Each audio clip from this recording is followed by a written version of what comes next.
Hello, आज हम पढ़ने वाले हैं right the structure, chemical composition and function of mitochondria. Why is called it is called power house of the cell. आज हम पढ़ने वाले हैं माइटोकॉन्ड्रिया का structure of mitochondria, chemical composition and function of mitochondria. And दूसरा अगर question देखा जाए, what is called the power house of cell, describe the it is structure and function. अब देखते हैं माइटोकॉन्ड्रिया का स्ट्रक्चर ऑफ माइटोकॉन्ड्रिया। ये छोटे दाने पतले तंतु के रूप में स्ट्रक्चर पाए जाते हैं।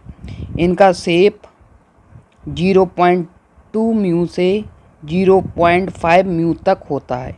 माइटोकॉन्ड्रिया का शेप जो है 0.2 म्यू से 0.5 म्यू तक होता है। माइटोकॉन्ड्रिया की एक सेल में इनकी संख्या, जो माइटोकॉन्ड्रिया की संख्या है, 500 से 1500 तक होती है। ये मतलब स्ट्रक्चर ऑफ माइटोकॉन्ड्रिया स्ट्रक्चर है। ये छोटे दाने पतले तंतु के रूप में पाए जाते हैं।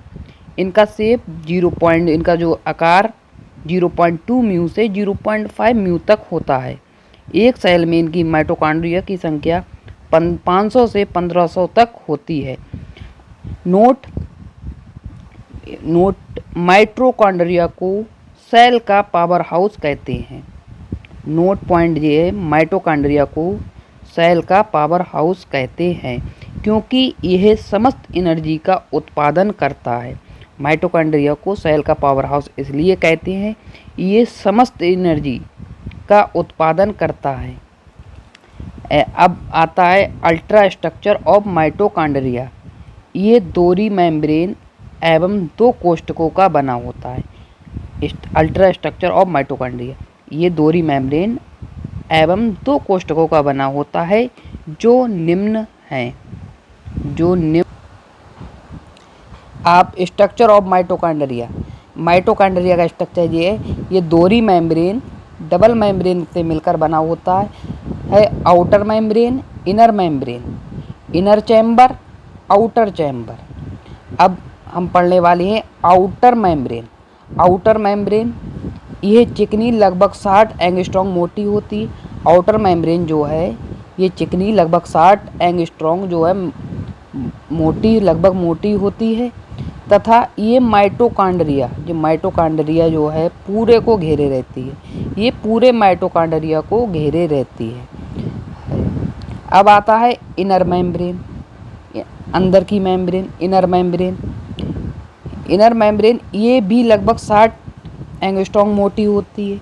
आउटर मेम्ब्रेन की तरह ये भी लगभग 60 एंगस्ट्रॉम मोटी होती है तथा आउटर मेम्ब्रेन से लगभग 40 से 70 एंगस्ट्रॉम दूर अंदर स्थित इसमें माइटोकॉन्ड्रियल गुहा में राइट की तरह निकले रहते हैं। माइटोकॉन्ड्रियल की तरह ये राइट की तरह निकले रहते हैं। अब आता है आउटर चैम्बर। ये माइटोकॉन्ड्रिया की दोनों मेम्ब्रेन के बीच होता है। आउटर चैम्बर अगर आप देखें तो दोनों मेम्ब्रेन के बीच है।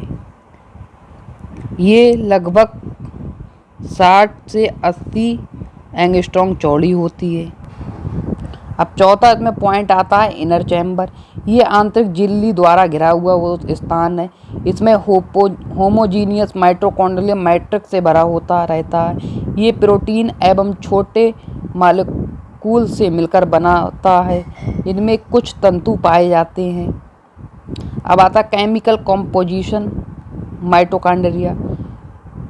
रॉकर के अनुसार माइटोकॉन्ड्रिया में प्रोटीन 70% तथा लिपिड 25 से 30% होते हैं।